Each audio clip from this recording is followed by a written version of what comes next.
Lubumbashi, Jambo Yenu Batoto ya Katanga. Je m'appelle Lydia Kat, je suis votre candidate à la députation provinciale à Lubumbashi et mon numéro c'est le 1671. Bienvenue Lydia Kat dans Profil. Comment on vous présente? Je suis la fondatrice et la coordonnatrice de l'ONG SADE. SADE qui signifie Solidarité et Appui pour le développement humanitaire effectif. Ça fait 5 ans que notre ONG existe et ça fait 5 ans que notre ONG est au service de la population. Au sein de notre ONG, nous poursuivons 5 objectifs. Nous sommes dans la lutte contre l'insécurité alimentaire où nous travaillons avec le PAM et la FAO. Nous sommes dans la lutte contre le VIH-Sida où nous travaillons avec l'ONU-Sida et FHI 360. Nous sommes dans la protection de l'enfant où nous travaillons avec UNICEF. En dehors d'être la fondatrice et la coordonnatrice de l'ONG SADE, je suis également la vice-présidente de la Ligue des femmes UDPS Fédération 3 au Temple à la Poste. Vous avez 32 ans. Exact. De quelle manière vous vous êtes retrouvée en politique? En fait, c'est un rêve. Depuis que je suis toute petite, j'ai toujours nourri ce rêve de devenir d'ailleurs présidente de la République un jour.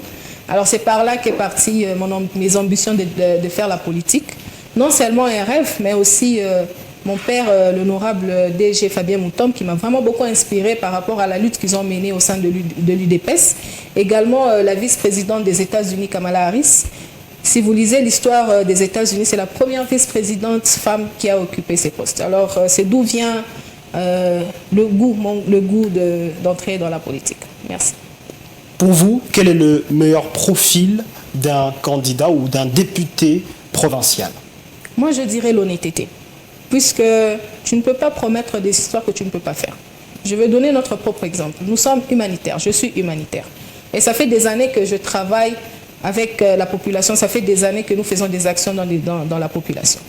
Par rapport à la façon dont nous menons la campagne, c'est par rapport aux activités que nous faisons. Je ne peux pas promettre quelque chose que je ne peux pas faire. Je ne peux pas dire à la population que je vais construire un pont alors que je ne peux pas le faire ou je n'ai pas les moyens de le faire. Alors moi, je dirais que le meilleur profil d'un candidat, c'est être honnête avec ses électeurs, être honnête avec la population. Et pensez-vous que l'honnêteté peut construire une nation? Exactement, ça peut construire une nation. Imaginez quand vous montez, vous dites que je veux vous construire par exemple un pont. Et les électeurs ou la population votent pour vous. Et au finish, vous ne construisez pas ce pont. Vous construisez ou vous détruisez la nation.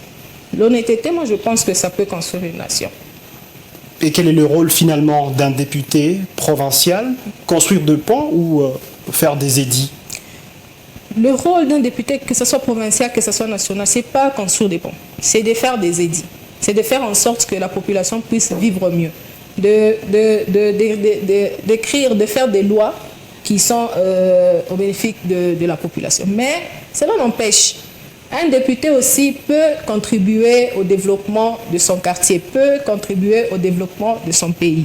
Cela n'empêche qu'un député, pour le développement de son quartier d'où il habite, il peut construire des ponts, il peut construire des écoles. Bien que ce n'est pas le travail d'un député, mais le député peut contribuer aussi au développement de sa communauté. Justement, comment jugez-vous le bilan des assemblées provinciales au niveau de la République démocratique du Congo et particulièrement dans le Haut-Katanga? Je dirais que le bilan est positif parce que j'ai eu quand même à suivre quelques plénières à la télévision et voir quelques solutions, quelques problèmes qui ont trouvé des solutions dans l'Assemblée provinciale. Et je suis sûre que dans les années, ce mandat, nous les députés, les futurs députés nous ferons mieux. Et en quoi pensez-vous justement que vous allez apporter un plus en tant que député provincial? Je suis jeune, je suis femme et je suis sûre qu'il y a eu des édits qui n'ont pas été élaborés en faveur des jeunes et des femmes. Et mon entrée à la députation provinciale est un atout pour les jeunes et pour les femmes. Et j'ai dit tout à l'heure que j'étais humanitaire. Donc c'est par rapport à ce que je fais. Et c'est par rapport à ça que nous allons amener un plus au sein de l'Assemblée provinciale. Que pensez-vous du bilan du président Félix Tshisekedi lors de son premier mandat? Il est largement positif. Je vais donner l'exemple concret, parce que je ne peux pas parler d'histoires que je ne connais pas. Je donne l'exemple de la SNCC, que dirige le DG Fabien Moutom. Jadis, la SNCC était une entreprise oubliée. Et les gens avaient même peur de travailler à la SNCC. Quand les gens ne cherchaient plus d'emploi à la SNCC comme à l'époque où si on t'engage à la SNC, c'était comme une mine d'or. Mais quand le DG Fabien est venu, quand on l'a nommé directeur général, il a changé beaucoup de choses. Les gens n'étaient pas payés, les agents n'étaient pas payés. Ils attendaient 3 mois ou 4 mois, peut-être même une année pour qu'ils soient payés. Mais pour le moment, les agents sont payés chaque mois. Et ces gens-là qui disent que non, ils sont payés au taux de 75, c'est très faux. Ils ne sont pas payés au taux de 75. Chaque agent reçoit son salaire correctement. Dernièrement, je pense que vous avez vu, le DG a payé des wagons, ils ont payé des locomotives. Et tout ça, c'est dans le bilan du président de la République. Quand nous voyons, par exemple, la gratuité de l'enseignement, c'est vrai, nous avons eu quand même quelques difficultés. Mais quand vous voyez le nombre des enfants qui sont partis à l'école et surtout des filles qui sont parties à l'école, ça dépasse les années, même pas les années, le mandat passé. Quand vous voyez le nombre de routes que le président de la République a construit, quand vous voyez les hôpitaux qu'il a rénovés, je pense que le bilan du chef de l'État est largement positif. Et il ne faut pas oublier que le chef de l'État n'a travaillé que 2 ans dans 5 ans. Parce que première année, il y avait cette histoire de FCC Cash. Deuxième année, il y avait toujours des troubles. Et je pense que les 2 années vers la fin du mandat, il s'est vraiment beaucoup donné. Au-delà de ce bilan que vous décrivez positif, de quoi la province du Haut-Katanga a besoin pour continuer dans cet élan de développement? Il a besoin de bons dirigeants. Et il a besoin de bons députés. C'est pourquoi la population doit vraiment faire un bon choix. Il a besoin des personnes qui ont l'amour de la province, pas seulement de la province de la RDC. Quand tu as l'amour de la province et l'amour du prochain, quand tu aimes la population que tu sers, je pense que la province du Haut-Katanga va se développer. Je ne dis pas qu'elle ne se développe pas, elle se développe déjà. Mais je pense qu'on pourra faire plus si on a des bons dirigeants, si on fait un bon choix par rapport aux élections qui sont en train de venir. Et justement, comment reconnaître sur le terrain, pour la population, un bon candidat député? Tout à l'heure, je disais, vous m'avez posé la question sur le profil du candidat. Je pense qu'un bon candidat ne doit pas être un menteur. Et aussi, il faut voir son parcours. Est-ce que ce candidat a déjà eu à travailler? Est-ce que ce candidat a déjà eu à faire quelque chose pour la population? Est-ce que ce candidat est en mesure de défendre la population? Est-ce que ces jeunes que nous voulons mettre à la place des vieux? Parce qu'on ne peut pas dire seulement on veut les jeunes, mais les jeunes n'ont rien dans la tête, ils ne savent pas comment diriger le pays. Ces jeunes doivent être capables de défendre. Donc il faut savoir, il faut d'abord aller faire des enquêtes par rapport au candidat que vous allez voter. Vous ne pouvez pas prendre un candidat qui n'a jamais rien fait pour vous. Peut-être qu'il y a d'autres candidats, il devient député, il peut faire mieux. Mais moi, j'encourage plus la population de choisir des candidats ils ont déjà vu ce qu'ils ont fait. Ils ont vu qu'ils sont en train de défendre la population. Et d'ailleurs, j'ai vu quand même des jeunes comme moi qui ont postulé. Et je connais bien ces jeunes-là. Ce sont des gens qui défendaient les jeunes même quand ils n'étaient pas députés. Ce sont des jeunes qui se battaient pour les jeunes même quand ils n'étaient pas députés.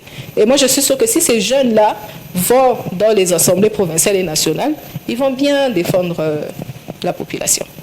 Justement, parlant de vous qui avez 32 ans, vous ne craignez pas le manque d'expérience des jeunes? Pas vraiment. Parce que je suis entourée des jeunes. Je suis leader aussi parmi les leaders des jeunes du Haut-Katanga.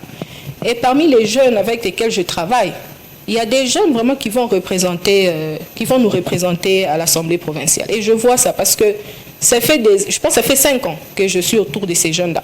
Et pendant les 5 ans, il y a des jeunes qui ont leur ONG, il y a des jeunes qui travaillent dans des ONG internationales, il y a des jeunes qui font des activités, des actions en faveur des autres jeunes.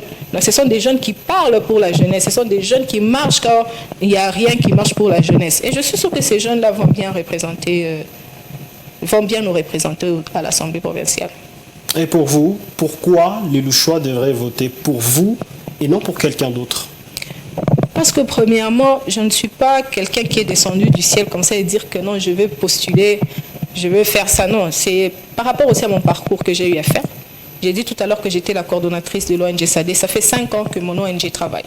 Malheureusement, en travaillant avec mon ONG, nous avons rencontré quelques difficultés. Et c'est comme ça qu'on s'est décidé d'être parmi les décideurs. Parce que c'est vrai, ceux qui dirigent ce pays, ce sont les politiciens. Ceux qui dirigent ce pays, ce sont les députés provinciaux et les ministres et tout. Alors c'est comme ça qu'on s'est dit qu'il fallait qu'on se retrouve parmi eux pour que nous puissions aussi voir comment aider la population à plus grande échelle.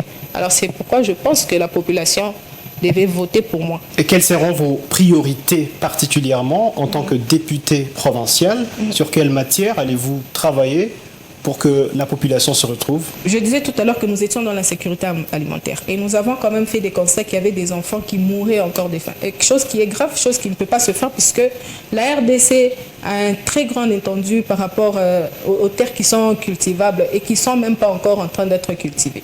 Et je trouve ça injuste et je ne trouve pas ça correct. Et je pense que quand on sera à l'Assemblée provinciale, nous pouvons apporter un plus par rapport à l'insécurité alimentaire. Il y a aussi la santé. Nous avons fait une descente à Kasenga où il y a eu des pluies qui ont ravagé des champs et qui ont détruit les maisons et les toilettes des villageois. Et il y a eu des choléras énormes.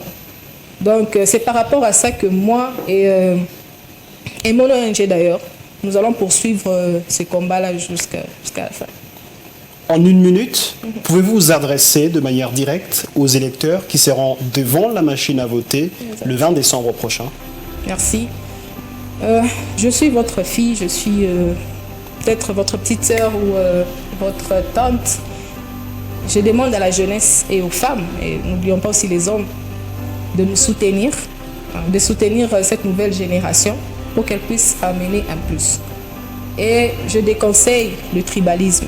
Nous sommes tous Katangais, nous sommes tous Congolais. Si nous mettons tout ça de côté, je suis sûre que nous allons bien diriger ce pays. Lydia Kat Nachimbouy, merci. Merci.